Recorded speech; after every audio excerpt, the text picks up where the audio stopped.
पीछे एक और बड़ी खबर सामने आ रही, फिलहाल रुक करें खबर की तरफ। दिल्ली ब्लास्ट मामले को लेकर लगातार जांच तेज हो गई है। डॉक्टर शाहीन को लेकर अल-फलाह यूनिवर्सिटी पहुंची जांच एजेंसी। सूत्र, एनआईए की टीम डॉक्टर शाहीन को लेकर अल-फलाह पहुंची। शाहीन से यूनिवर्सिटी में करवाई जाएगी निशानदेही। डॉक्टर शाहीन को लेकर अल-फलाह यूनिवर्सिटी पहुंची जांच एजेंसी। सूत्रों के हवाले से ये जानकारी सामने आ रही है।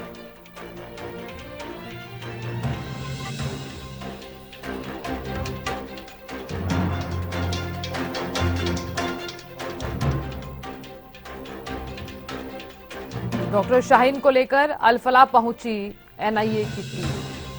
शाहीन से यूनिवर्सिटी में करवाई जाएगी निशानदेही।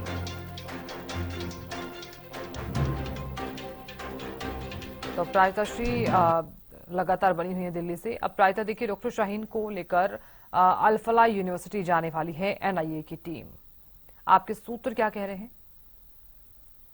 बिल्कुल देखिए साधना, लगातार जो रिक्रिएट किया जाता है इस पूरे मामले को वो एनआईए के द्वारा किया जा रहा था। हालांकि लगातार इससे पहले भी कहा गया था कि जम्मू कश्मीर भी एनआईए की टीम लेकर जाएगी, जो जो वहां से कनेक्टेड है, यानी तमाम जो रिक्रिएशन होती है इस पूरे मॉड्यूल का वो किया जाएगा। और डॉक्टर उमर की भी अगर हम बात करते हैं, जिसने कार ब्लास्ट किया, उसका भी जो रिक्रिएशन है वो भी पुलिस के द्वारा सीसीटीवी की मदद से लिया गया था, जिसके बाद आज डॉक्टर शाहीन शहीद को अल-फलाह यूनिवर्सिटी ले जाया जाएगा। और इसके साथ साथ डॉक्टर मुजम्मिल की भी अगर बात करते तो उसे भी अल-फलाह यूनिवर्सिटी ले जाया गया, वहां पर रिक्रिएट किया गया था। और तमाम जो भी सबूत है, क्या कुछ चीजें कहाँ उन्होंने छिपाई थी, कई चीजें सवाल के घेरे में आती है, उन सभी चीजों के सवाल किए गए थे, पूछे भी गए थे, यानी पूरा जो रिक्रिएशन होता है वो किया गया। इसके साथ साथ डॉक्टर शाहीन शहीद को अल-फलाह यूनिवर्सिटी ले ही जाया जाएगा, इसके साथ साथ लखनऊ भी ले जाया जाएगा। और अगर और भी कई और ऐसे लोकेशंस की बात निकलकर सामने आती, क्योंकि सूत्रों के बारे से ये जानकारी साधना निकलकर सामने आ रही है कि डॉक्टर मुजम्मिल ने जहां पर फरीदाबाद से काफी विस्फोटक सामान जो वहां से बरामद किया गया था, इसके अलावा कई और ठिकाने भी उसके निकलकर सामने आ रहे हैं, जिसमें से एक मकान उसने 3 बेडरूम का कुछ लिया था।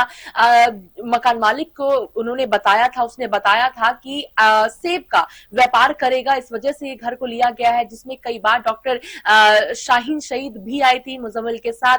कई चीजें और निकलकर सामने आ रही है सूत्रों के हवाले से कि पहले डॉक्टर उमर और शाहीन शहीद के रिश्ते के बीच में आ रहा था कि शायद वो उन दोनों के बीच में वो उसकी गर्लफ्रेंड थी, इस तरह की चीजें निकलकर आ रही थी। जिसके बाद अब सूत्रों के हवाले से ये बड़ी जानकारी निकलकर सामने आ रही है कि डॉक्टर मुजम्मिल की पत्नी है डॉक्टर शहीद, और 2023 में उनकी शादी हुई थी। हालांकि क्या सच्चाई है क्या नहीं स्पष्ट नहीं हो पा रहा है, मगर जो मकान मालिक है जहां पर उसने घर लिया था मुजम्मिल ने, वहां पर उसने कहा था कि सेब का कारोबारी करेगा, और वहां पर डॉक्टर शहीद कई बार आई थी उसके साथ। तो कई ऐसी ठिकाने हैं, कई ऐसी जगह है जहां पर उन सभी को गिरफ्तार जो किया गया है, डॉक्टर्स को उन्हें लेकर जाया जाएगा, सबूत इकट्ठा किए जाएंगे, यानी पूरा जो रिक्रिएशन है उस पूरे सीन का वो किया जाएगा। तो अल-फलाह यूनिवर्सिटी पहुंचेगी, जिसके बाद फिर लखनऊ भी डॉक्टर शाहीन शहीद को लेकर जाया जाएगा। इसके अलावा कोई और जगह भी लगता है एनआईए को, तो वहां भी उसे लेकर जाया जाएगा, क्योंकि जिस जगह फरीदाबाद के जिस आवास पर रखा गया था, भारी मात्रा में जो रखा गया था विस्फोटक सामान,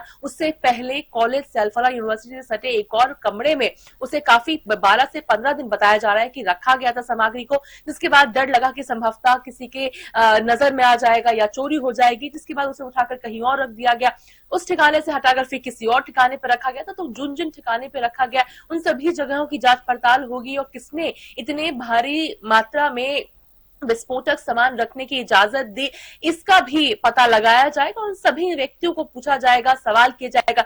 कुल मिलाकर अगर बात की जाए तो बड़े संख्या में लोगों से पूछताछ भी की गई है। वहीं अगर जम्मू कश्मीर की भी देखिए साधना बात करते हैं, तो लगातार एनआईए की टीम के द्वारा जम्मू कश्मीर की पुलिस के द्वारा लगातार हर हॉस्पिटल में छानबीन किया जा रहा, हर एक लॉकर को खंगाला जा रहा है, क्योंकि वहीं से सुराग शुरू हुआ था, जहां पर AK-47 मिला था डॉक्टर आदिल के लॉकर से। तो हर कमरे को, हर लॉकर को, हर जगह को खंगाला जा रहा है। और साथ ही ये भी कहा जा रहा है कि अगर ये जो पूरा जो सिलसिला है छापेमारी का, वो 3 से 4 दिन में खत्म हो जाएगा, मगर इसके बावजूद भी अगर ऐसा लगता है पुलिस को, एनआईए की टीम को लगता है कि वापस से छापेमारी करनी है, तो औचक्का छापेमारी भी भविष्य में की जा सकती है।